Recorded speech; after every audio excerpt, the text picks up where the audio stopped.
INDIA கூட்டணி ஆலோசனை கூட்டம் டெல்லியில் இன்று துவங்கியது. இந்த கூட்டத்தில் விசிக, மதிமுக உள்ளிட்ட 25 கட்சிகள் பங்கேற்றுள்ளன. எதிர்க்கட்சிகளின் INDIA கூட்டணி கூட்டத்தில் காங்கிரஸ் கட்சியின் மல்லிகார்ஜுன கார்கே, ராகுல் காந்தி, சோனியா காந்தி, KC வேணுகோபால், திரிணாமுல் காங்கிரஸ் தலைவர் மம்தா பானர்ஜி மற்றும் அவரது உறவினரும் கட்சி நிர்வாகியுமான அபிஷேக் பானர்ஜி பங்கேற்றுள்ளனர். ஜம்மு காஷ்மீர் மக்கள் ஜனநாயக கட்சியின் மெஹபூபா முஃப்தி, RJDயின் தேஜஸ்வி யாதவ், சரத்பவார், தேசியவாத காங்கிரசின் சுப்ரியா சுலே, தேசிய மாநாட்டு கட்சியின் ஓமர் அப்துல்லா, மார்க்சிஸ்ட் கட்சியின் ஜான் பிரிட்டாஸ், இந்திய கம்யூனிஸ்ட் கட்சியின் D ராஜா ஆகியோர் பங்கேற்றுள்ளனர்.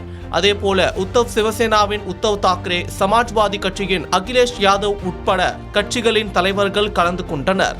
தமிழகத்தை பொறுத்தவரையில் விசிக, மதிமுக கட்சிகளின் பிரதிநிதிகள் கலந்து கொண்டனர். தமிழக சட்டசபை தேர்தல் முடிந்தவுடன் தாவேகா அரசில் காங்கிரஸ் இணைந்து விட்டது. அதனால் அதிருப்தியடைந்த திமுக INDIA கூட்டணி கூட்டத்தில் பங்கேற்கப் போவதில்லை என்று அறிவித்துவிட்டது. ஆம் ஆத்மி லோக்சபா தேர்தலுடன் கூட்டணியில் இருந்து விலகிவிட்டதால் அந்த கட்சியும் பங்கேற்கவில்லை. இந்த கூட்டத்தில் பல்வேறு விவகாரங்கள் குறித்து ஆலோசனை செய்யப்பட்டுள்ளது.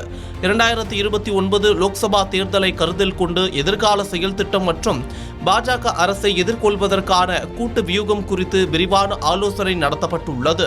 கூட்டணிக்குள் நிலவும் கருத்து வேறுபாடுகளுக்கு தீர்வு காணவும் முக்கியத்துவம் கொடுக்கப்பட்டுள்ளதாக கூறப்படுகிறது. தொடர்ந்து INDIA கூட்டணி கூட்டத்திற்கு பிறகு பேசிய மல்லிகார்ஜுன கார்கே, 2 மாதங்களுக்கு ஒருமுறை INDIA கூட்டணி கூட்டத்தை நடத்த முடிவு செய்துள்ளதாகவும், அடுத்த கூட்டம் ஆகஸ்ட் 8ஆம் தேதி ஐதராபாத்தில் நடைபெறும் எனவும் தெரிவித்துள்ளார்.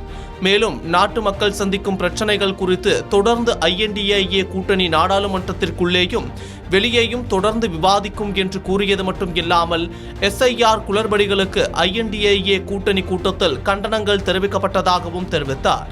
அதோடு தற்போதைய பொருளாதார நெருக்கடி குறித்து அனைத்து கட்சி கூட்டத்தை கூட்ட வேண்டும் என்றும் இக்கூட்டத்தில் மொத்தம் 25 கட்சிகள் பங்கேற்றதாகவும், நாட்டு மக்களின் பிரச்சனைகள் குறித்து கூட்டத்தில் விவாதித்தோம் என்று தெரிவித்துள்ளார். ஓட்டு திருட்டு தொடர்பாக இந்திய தலைமை நீதிபதிக்கு விரைவில் கடிதம் எழுத முடிவு செய்துள்ளதாகவும் அவர் கூறினார்.